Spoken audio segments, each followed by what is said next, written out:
SSC 26 batch কিভাবে পড়াশোনা করলে আসলে তুমি প্রকৃতপক্ষে এ প্লাস পাবা, সেই গাইডলাইন এবং সেই কথাগুলোই হচ্ছে আজকের ভিডিওতে বলবো। এখানে কয়েকটা সম্ভাব্য কোশ্চেন লিখে দিয়ে দিছি, যেগুলো তোমাদের মনের মধ্যে আসলে ঘোরাফেরা করে। সেই কোশ্চেনগুলোর উত্তর দিব, প্লাস তোমাদের কিছু গাইডলাইন দিব, আর আমার কিছু কথা থাকবে যেগুলো হয়তো তোমাকে একটু হইলেও মোটিভেট করবে, যাতে তুমি হচ্ছে একটু পড়াশোনা করো। সো ফার্স্ট অফ অল হচ্ছে যেটা বলতে চাই, তোমাদের অলরেডি আমি যদি একটু চিন্তা করে দেখি, সময় কিন্তু খুব হাতে নাই। অলরেডি তোমাদের প্রি টেস্ট পরীক্ষা হয়ে গেছে, সামনে টেস্ট পরীক্ষা, আর টেস্ট পরীক্ষা দিয়ে শেষ করবা আর দেখবা হচ্ছে তোমাকে ক্রিং ক্রিং হাই হ্যালো জানাচ্ছে, কি অবস্থা জানাবে হচ্ছে ফাইনাল পরীক্ষা। সো তুমি কি অবস্থার উত্তর দিতে দিতে দেখবা তুমি হচ্ছে পরীক্ষার হলের মধ্যে প্রশ্ন নিয়ে বসছো, দেখতেছো একসেট কঠিন কোশ্চেন আসছে, পরীক্ষার হল থেকে কান্না করে বের হইছো। সো এই ধরনের সিচুয়েশন একটা কারণেই হচ্ছে তুমি পড়তেছো বা পড়বা ফিউচারে, এটার কারণ হচ্ছে মানে পড়াশোনার প্রতি যেই টাইমে ডেডিকেটেড হওয়ার কথা ছিল সেই টাইমে কিন্তু তুমি ডেডিকেটেড হও নাই। লাইক ধরো তুমি হচ্ছে 9 বছর ধরে পড়াশোনা করতেছো, 9.5 বছর ধরে পড়াশোনা করতেছো, জাস্ট হচ্ছে এখন 5 মাস পড়াশোনা করবা, 4 মাস পড়াশোনা করবা। এই লাস্ট মোমেন্টে যদি তুমি হচ্ছে ওই শ্রমটুকু এবং ওই সাধনাটুকু না দিতে পারো, তাইলে কিন্তু হচ্ছে তোমার এই ধরনের সিচুয়েশনে পড়তে হবে। সো একটা কথা হচ্ছে যে সময় কম, আজকে থেকে পড়লে কি তুমি এ প্লাস পাবা কিনা, মানে একটা কথা মনে রাখো যে আজকে থেকে যদি তুমি পড়াশোনা না করো তাহলে কি এ প্লাস পাবা। আমি যদি কোশ্চেনটাকে একটু ঘুরাই বলি, তাও তো পাবা না। সো কোনো কিছু মানে একেবারেই না পাওয়ার চেয়ে কি একটু ট্রাই করা কি বেটার। সো সময় কম, আজকে থেকে পড়লে কি এ প্লাস পাবা কিনা সেই উত্তরটা তুমি হচ্ছে তোমার নিজের উপরে ছেড়ে দাও, সময়ের উপরে ছেড়ে দাও। বাট তুমি যেই কাজটা করতে পারো, ওই সময়ে তুমি হচ্ছে পড়াশোনাটা শুরু করে পরিশ্রম করা শুরু করে দিতে পারো। দেন এ প্লাস পাবা কি পাবা না সেই প্রশ্নবোধক চিহ্ন তৈরি হবে, ইয়েস অর নো, পাবা কি পাবা না। কিন্তু যদি আজকে থেকে শুরু না করো তাহলে হচ্ছে পাবা না, অপশন একটাই, পাইবা না। আর আজকে থেকে যদি শুরু করো তাহলে পাওয়ার সম্ভাবনাই হচ্ছে 90%। সো তোমার তো উচিত আজকে থেকে হচ্ছে পড়াশোনা শুরু করে দাও। আমি কি বিষয়টা বুঝাইতে পারছি? এই কোশ্চেনটা পাইছো? 2 নাম্বার, তুমি হচ্ছে খুব দুর্বল, সময় আছে হচ্ছে 3, 4, 5 মাস, এখন শুরু করলে কি আসলে ওই জায়গায় যাওয়া কি পসিবল? অবশ্যই অবশ্যই পসিবল, অবশ্যই পসিবল। তোমাদের যে 9-10-এর যে বই, যে সিলেবাস, এটা মাত্র হচ্ছে 2.5 মাসের সিলেবাস। ঠিক আছে, তুমি যে কোনো টিচারকে অথবা যে কোনো একটা ভালো স্টুডেন্টকে, বা তুমি নিজেও যদি হচ্ছে ভালো স্টুডেন্ট হয়ে থাকো, সেই ক্ষেত্রে তুমি রিয়েলাইজ করে দেখবা যে এটা হচ্ছে 2.5 মাসের একটা সিলেবাস। সো আমি যদি একটু মানে এইবার তাও হচ্ছে কি শর্ট সিলেবাস, বুঝতে পারছো যে এসএসসি 26 ব্যাচ হচ্ছে শর্ট সিলেবাস। সো তুমি যদি শুরু করো তে তুমি কেন পাবা না, কেন তোমার লক্ষ্যে পৌঁছাতে পারবে না, এটা তুমি নিজে নিজের কোশ্চেন করো। তার মানে হচ্ছে তুমি খুবই দুর্বল। কিভাবে শুরু করব? তুমি আজকে থেকে পড়া শুরু করো, বেসিক থেকে পড়া শুরু করো, এবং অঙ্কগুলো ধৈরা ধৈরা ধৈরা ধৈরা করতে থাকো। আমি কিন্তু ওই যে গণিতের আলোকে এই কথাগুলো বলতেছি, অন্যান্য সাবজেক্টের জন্য সেম। তুমি বেসিক থেকে পড়া শুরু করো, ইনশাল্লাহ তুমি তোমার লক্ষ্যে পৌঁছায় যাবা। অনেক বড় কিছু সিলেবাস না। এ প্লাস পেতে কত ঘন্টা পড়তে হবে? 0 ঘন্টা, 1 ঘন্টাও পড়তে হবে না। ঠিক আছে, এই কোশ্চেন যারা করে তারা আসলে পড়াশোনা করার দরকার নাই। সো প্রত্যেকটা মানুষের চেহারা যেমন ভিন্ন, প্রত্যেকটা মানুষের অ্যাটিটিউড যেমন ভিন্ন, প্রত্যেকটা মানুষের ফ্যামিলি, কালচার, আগের ব্যাকগ্রাউন্ড, কেমন পড়াশোনা করছে, সব কিছু ভিন্ন। সো কারোর জন্য কালেকটিভলি একটা কোশ্চেন তৈরি হয় না যে কত ঘন্টা পড়বো, এটা প্রত্যেকের জন্য ইন্ডিভিজুয়ালি আলাদা আলাদা। যেমন তোমার জন্য এই কোশ্চেনের ঘন্টা যদি 4 ঘন্টা হয়, কারোর জন্য 8 ঘন্টা, কারোর জন্য 6 ঘন্টা, কারোর জন্য 2 ঘন্টা। বুঝতে পারছো? সো এ প্লাস পেতে কত ঘন্টা পড়তে হবে তাও যদি সেই কোশ্চেনের উত্তরটা আমি তোমাকে দিয়ে দেই, আমি বলতে পারি যে দেখো, তুমি প্রতিদিন তুমি প্রতিদিন ধরো ম্যাথ থেকে, ঠিক আছে, জেনারেল ম্যাথ থেকে তুমি একটা চ্যাপ্টারের 3টা সিকিউ করবা। 3টা সিকিউ যে কোনো, ধরো বীজগণিত 3.1 থেকে তুমি 3টা সৃজনশীল পড়বা। ঠিক আছে, তো এরকম করে প্রত্যেকটা চ্যাপ্টার থেকে 3টা করে সৃজনশীল পড়তে যতক্ষণ সময় লাগে তুমি অতক্ষণ করে পড়বা। এখন কেউ যদি 2 ঘন্টায় পড়ে ফেলতে পারে, এটা ওর বিষয়। কেউ যদি 4 ঘন্টায় পড়তে পারে, এটা ওর বিষয়। বুঝতে পারছো? আচ্ছা ফাইন, রুটিন কি হবে পড়াশোনার? দেখো, তোমার হচ্ছে সকাল 6টার সময় প্রাইভেট থাকতে পারে, কেউ আবার সকাল 7টায় প্রাইভেট থাকতে পারে, কারো স্কুল হচ্ছে 1টায়, কারো স্কুল হচ্ছে 8টায়। সো এইভাবে আসলে রুটিন কখনো হয় না। কত ঘন্টা পড়তে হবে, রুটিন কি করতে হবে, একটা রুটিন না। এরকম যদি তোমাকে আমি 10 সেট রুটিন বানাই দেই, সেটা জাস্ট টেবিলের কোনায় পড়ে থাকবে অথবা খাতায় পড়ে থাকবে, এটা কোনোদিন তোমার কোনো মাথায় সেট হবে না। সো রুটিন খাতায় না, রুটিন কোথায় সেট করতে হবে? রুটিন সেট করতে হবে মাথায়, ঠিক আছে? সো মাথায় কিভাবে সেট করবা, আর হচ্ছে মানে পড়াশোনার ধরনটা কি হবে, যে তোমার রুটিনটা কি হবে, এটার জন্য আমি একটা উদাহরণ দিই, শুনো। যে সক্রেটিস নামে একজন দার্শনিক ছিল, বা হচ্ছে উনি কোনো একটা হয়তোবা কিছু সাইকোলজিস্ট বা কিছু একটা হয়তোবা। তো সক্রেটিস নামে একজন বিখ্যাত ব্যক্তি ছিল। সো উনি ওনার এক শীর্ষকে, ঠিক আছে, ওনার এক শীর্ষকে নিয়ে একদিন হচ্ছে গল্প করতেছিল। সো শীর্ষ হুট করে কোশ্চেন করলো যে আমি আসলে কতটুকু পরিশ্রম করলে সাকসেস হব, কতটুকু পরিশ্রম করতে হবে আমার জীবনে। তো সক্রেটিস চিন্তা করলো এটা কি আসলে পরিশ্রমের বিষয়টা কি বলা যায়, যে তুমি হচ্ছে এত ঘন্টা বা হচ্ছে এতক্ষণ পরিশ্রম করবা, বা হচ্ছে এটা তো কোনো প্যারামিটার নাই মাপার জন্য, পরিশ্রম মাপার জন্য কিছু আছে? সো এটা বলা মানে মাপা যায় না। সো সক্রেটিস কি করলো, বললো চলো তুমি আমার সাথে হচ্ছে নদীর ধারে চলো। সো নদীতে নিয়ে গেল, বললো হচ্ছে নদীতে নামো। নামছে, হাঁটু পানিতে নামছে, আরেকটু সামনে কোমর পানিতে নামছে, গলা পানিতে নামছে। যেই গলা পানিতে নামছে, সক্রেটিস কি করলো, ওরে ধইরা এমন ঝাঁতা দিল, মানে হচ্ছে একদম চাপ দিয়ে ধরে একদম পানির নিচে নিয়ে নিল। সো একটা পর্যায়ে মানে সর্বোচ্চ শক্তি দিয়ে সক্রেটিস তার যে শিষ্য তাকে হচ্ছে পানির নিচে ডুবাইলো। ডুবানোর পরে এখন ময়রা যাইবে, ওই সময় এমন একটা হ্যাচকা ধাক্কা দিয়ে হচ্ছে উঠলো। তারপর হচ্ছে বলল যে উস্তাদ আপনি আমার কি করতেছিলেন, আমি তো একদম মরে যেতেছিলাম। তখন বলল দেখো, তুমি এই যে উঠছো তোমার সর্বোচ্চ শক্তি দিয়া, ওই সময় যখন তুমি তোমার সর্বোচ্চ শক্তি দিয়ে উপরে উঠতেছিলা, তখন কি তুমি তোমার বাবা মার চিন্তা করছো? না। তুমি কি কোনো সময়ের চিন্তা করছো? না। তোমার লক্ষ্য কি ছিল? লক্ষ্য ছিল একটাই, সেটা হচ্ছে কি, বাঁচতে হবে আমাকে, আমার অক্সিজেন দরকার। সো এই কারণে তুমি তোমার সর্বোচ্চ শক্তি এবং সব কিছু তুমি হচ্ছে একটা পয়েন্টে নিছো, তোমার মস্তিষ্কের সম্পূর্ণ চিন্তা একটা স্পটে নিছো, সেটা কি, আমাকে বাঁচতে হবে। সো ঠিক এতটুকু তোমাকে ডেডিকেটেড হইতে হবে, একটা জায়গা স্থির করতে হবে এবং ওই জায়গাতে পরিশ্রম করতে হবে। আমি কি বুঝাইতে পারছি? সো এখন হচ্ছে তুমি কিভাবে পড়বা, কতটুকু পড়বা, তোমাকে আমি জাস্ট একটা শর্ট সাজেশন দিয়ে দিই, একদম শর্ট।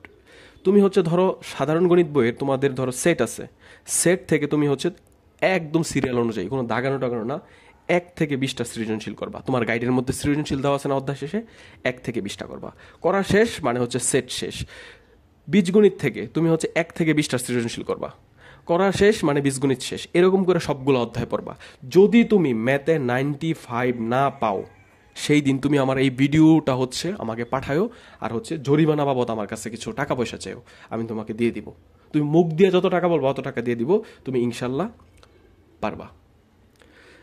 যে কথাগুলো হচ্ছে মানে পড়ার টেবিলে লিখে রাখতে পারো, যেমন হচ্ছে অনেক ধরনের মোটিভেশনাল শব্দ আছে, যে হচ্ছে তুমি যদি একটু ভালো স্টুডেন্ট হও, তোমার স্বপ্ন কোন কলেজ? তোমার যদি হচ্ছে রাজশাহী রাজশাহী আহ, আহ, রাজশাহী বাসা থাকে, তো রাজশাহীর অনেক বড় বড় কলেজ আছে। চট্টগ্রামের বাসা থাকলে চট্টগ্রামের বড় কলেজ আছে। ঢাকা বাসা থাকলে ঢাকার মধ্যে বড় কলেজ আছে। অথবা সামগ্রিকভাবে সকল ছেলেদের পড়াশোনার একটা এনডিসিতে পড়ার, নটরডেম কলেজে পড়ার ইয়ে থাকে, মেয়েদের হোলি ক্রসে পড়ার ইচ্ছা থাকে। সো তুমি জাস্ট তোমার টেবিলের সামনে লিখে রাখতে পারো যে আমি এই যে আজকে পড়াশোনা করলাম, ইনশাল্লাহ আমি হচ্ছে নটরডেম কলেজের বিল্ডিংয়ের বারান্দায় যায় হচ্ছে সূর্য উদয় দেখবো, উপভোগ করবো, সূর্য বিলাসে যাব।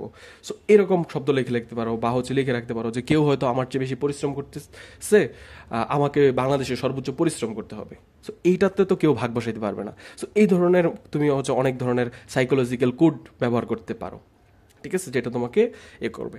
বর্তমান প্রজন্মের সবচেয়ে বড় ইস্যু হচ্ছে গেম ইস্যু অ্যান্ড হচ্ছে মোবাইল ইস্যু। সো এটা থেকে তুমি কিভাবে মেনটেন করবা মোবাইল ইস্যু আর গেম ইস্যু? যে স্যার আমি হচ্ছে সিওসি খেলি সারাদিন, মানে আমার ক্ল্যাশ অফ ক্ল্যানের মধ্যে অ্যাটাক না দিলে আমার ঘুম হয় না, আমার হচ্ছে মানে শূন্য উৎপাদনের করতে হয়, ট্রেন করতে হয়। সো টপ স্ট্রেন যেটাকে বলে। বা হচ্ছে স্যার আমার ফ্রি ফায়ারের মধ্যে চিকেন ডিনার না নিলে বা বয়া না নিলে হচ্ছে আমার একদম ভাল লাগে না, আমার কিল রেট বাড়াইতে হবে। সো একটা মানে বন্ধুদের সাথে কাস্টম খেলতে হবে। সো এই চিন্তা তোমার মাথার মধ্যে অলওয়েজ কি তোমার ব্রেন ক্যারি করে। সো এইগুলাকে কীভাবে হচ্ছে লাথি দিয়ে মাথা থেকে বের করবা, সেটার একটা কথা বলি। যে গেম ছাড়া তুমি এতদিন ধরে খেলতেছো, যে হচ্ছে স্মোক করে তাকে হচ্ছে তুমি যদি হুট করে ইয়ে করো বা ছাইরা দাও, ওরা কি বুঝায় পসিবল? যে তুমি যদি একটা বিড়ি ঘুরে সারাদিন বুঝাও যে বিড়ি খাওয়া স্বাস্থ্যের জন্য ক্ষতিকর, ওই তো লেখাই দেখে ক্যান্সার হবে, ইয়ে হবে, তাতে কি থামে? সো তুমিও কিন্তু এটা থামবা না। সো কিভাবে থামতে পারো, এটা একটা তুমি হচ্ছে একটা তোমার নিজের সাথে নিজে একটা সাইকোলজিক্যাল গেম খেলতে পারো। যেমন হচ্ছে তুমি চিন্তা করবা যে আমি 4 ঘন্টা পড়বো, 4 ঘন্টা পড়বো, আর হচ্ছে কি দুইটা দুইটা অ্যাটাক দিব। আমি 4 ঘন্টা পড়বো, দুইটা হচ্ছে কি খেলবো, মানে ম্যাচ খেলবো ফ্রি ফায়ারের। সো অথবা পাবজি খেলবো, কল অফ ডিউটি খেলবো, তুমি যেটাতে অভ্যস্ত সেটা করবা। ঠিক আছে? আমি হচ্ছে 2 ঘন্টা পড়বো, আমি ফেসবুকে হচ্ছে 10 মিনিট হচ্ছে স্ক্রল করব। ঠিক আছে? জান্নাত তুহা, বিথি, তারপর হচ্ছে রাজ, এদের ব্লগ দেখবো, তোমার ইচ্ছা দেখতেই পারো। ঠিক আছে? ওকে ফাইন, তাহলে গেম ইস্যুটা বুঝছো। আরেকটা জিনিস হচ্ছে তুমি আরেকটা হচ্ছে একটা ট্রাম্প কার্ড ইউজ করতে পারো। ঠিক আছে? ক্যারামের রেড কোডি আছে না, ওই রেড কোডের একবারে খেলে দিতে পারো। সেটা কি, তুমি কি করবা যে প্রত্যেক দিন তুমি হচ্ছে গেমের টাইম সিলেক্ট করবা। ঠিক আছে? গেমের সেশন সিলেক্ট করবা, এই টাইমটা হচ্ছে গেমের সেশন, এই টাইমটা হচ্ছে আমার স্কুল সেশন। যেমন হচ্ছে তোমাকে আমি যদি বলি যে ধরো 10টা থেকে 4টা হচ্ছে তোমার কি থাকে, স্কুলের সেশন থাকে, তারপরে প্রাইভেট সেশন থাকে, তারপর হচ্ছে বাসায় আসো, সন্ধ্যার পরে হচ্ছে তোমার ব্যক্তিগত পড়ার সেশন থাকে। তো ওই যে ব্যক্তিগত পড়ার সেশনটা যে থাকে, ওইটাকে তুমি কি করো, গেম, ফেসবুক, তারপর হচ্ছে ইনস্টা, ইউটিউব, শর্ট ভিডিও, সব কিছু মিলাও, প্লাস হচ্ছে পার্সোনাল এডুকেশন। সো এদিকে ফোকাস যায় না, এখানেই থাকে। ঠিক আছে? সো তুমি কি করতে পারো, তুমি হচ্ছে গেম খেলার জন্য একটা সেশন বানাইতে পারো। কখন সেশন বানাবা, তুমি একদম সকাল 6টায়, ঠিক আছে, একদম ফজর নামাজের পরে গেমের সেশন দিতে পারো। তুমি অনেক বেশি গেম লাভার হলে তুমি 2 ঘন্টা রাখতে পারো, 2 আওয়ার্স, সরি 2 আওয়ার্স খুব বেশি হয়ে যায়, 1 আওয়ার্স রাখতে পারো, বা 1 আওয়ার্স 15 মিনিটস রাখতে পারো, 1 ঘন্টা 15 মিনিট রাখতে পারো। ঠিক আছে? তারপর কি করবা, তো এত বেলা সকালবেলা ওইটা গেম খেললেই দেখবা গেম খেলাটা শেষ হয়েছে, তুমি হচ্ছে পড়ার টেবিলে বসছো, পড়ার টেবিলে বসার সাথে সাথে হচ্ছে তোমার আসবে ঘুম। তো তুমি কি করবা, ঘুম আসার সাথে সাথে তুমি চলে যাবে গোসলে। ঠিক আছে?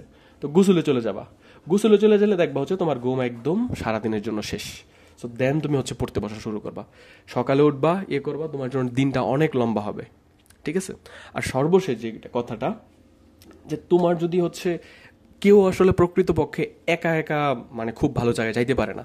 সো যারাই হচ্ছে তোমরা গণিত বইটা শেষ করে ফেলছো, বা হচ্ছে তোমার পড়াশোনার প্রতি যথেষ্ট পরিমাণ তুমি ডেডিকেটেড আছো, তাদেরকে আমি বলতেছি না যে তুমি আমার কোর্সে ভর্তি হও। ঠিক আছে? তোমার যদি প্রয়োজন হয় তাহলে ভর্তি হইতে পারো, কারণ এইখানে যারা 90+ পাবে তারাও ভর্তি হবে, তারা যারা হচ্ছে 33+ পাওয়ার আশায় তারাও হচ্ছে ভর্তি হবে। সো ডাকাত স্যারের গণিত কোর্সে কি কি আছে? সো স্যারের গণিত কোর্স হচ্ছে মাত্র 600 টাকার মধ্যে হচ্ছে তোমাদের সম্পূর্ণ মানে হচ্ছে ফাইনাল রিভিশনটা দিয়ে দেওয়া হবে। আর হচ্ছে যারা হচ্ছে আমার সাথে কথা বলতে চাও, এই নাম্বারে হচ্ছে কল দিবা, হোয়াটসঅ্যাপে দিবা, অথবা মেসেজ দিবা।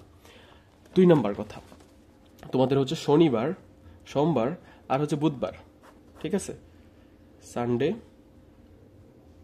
সরি স্যাটারডে, মানডে, আর হচ্ছে ওয়েন্সডে।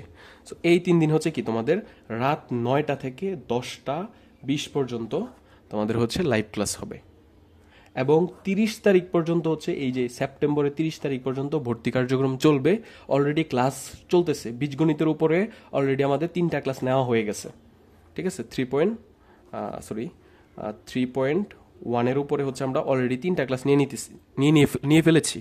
সো তুমি যদি ভর্তি হও তাহলে এই 3টা রেকর্ডই দেখতে হবে, যত পরে ভর্তি হবা রেকর্ড দেখতে হবে। এবং এই মাসের 30 তারিখের পরে আর হচ্ছে কোনো 26 ব্যাচের, এসএসসি 26 ব্যাচের আর কাউকে কোনো ভর্তি নেওয়া হবে না। সো তোমাদের সময় তো এমনিই শেষ, পরে হচ্ছে 27 ব্যাচ নিয়ে ভাবতে হবে।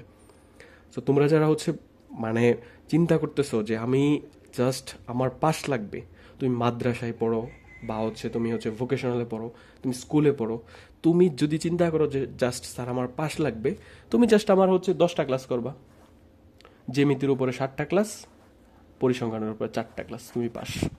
তোমার হচ্ছে A+ লাগবে, তোমার হচ্ছে মিনিমাম আমার 50টা ক্লাস করতে হবে, মিনিমাম সর্বনিম্ন 50 থেকে 70টা ক্লাস করতে হবে। তোমাকে বইয়ের যেই জায়গা থেকে কোশ্চেন দেখ, যত মানে কবর থেকে যদি কোশ্চেন উঠাই না দেয়, তাও তুমি হচ্ছে ম্যাথে 90+, 95+ মার্ক উঠাইতে পারবা। সো এখন ডিসিশন তোমার। আর সবচেয়ে বড় কথা হচ্ছে যে যে কারো কোর্সে তুমি অনলাইনে ভর্তি হইতে পারো, যে কারো কোর্সে, একটাই শর্ত, তুমি কার পড়াটা আসলে বুঝো। তুমি যদি আমার পড়াটা বুঝো, আমার কথা বুঝো, সেই ক্ষেত্রে আমার কোর্সে ভর্তি হয়ে যাবা। যার পড়া বুঝো তুমি তার কাছে পড়তে হবে। অফলাইনে কোনো স্যারের পড়া বুঝলে অফলাইনে পড়বা। সো আমাদের কোর্স ফি হচ্ছে 600 টাকা। কেউ যদি কোনোভাবে কমের কথা বলো, 1 টাকাও কোনো কম নাই, 600 টাকাই। আর হচ্ছে যোগাযোগ নাম্বারটা তো আবারও দিয়ে দিচ্ছি,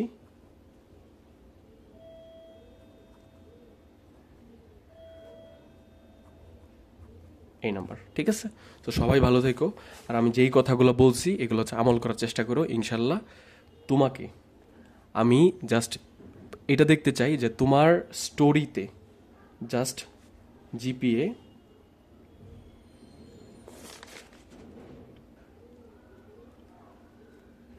এই স্ক্রিনশটটা দিয়ে তুমি হচ্ছে তোমার ফেসবুক ওয়ালের মধ্যে স্টোরি দিছো।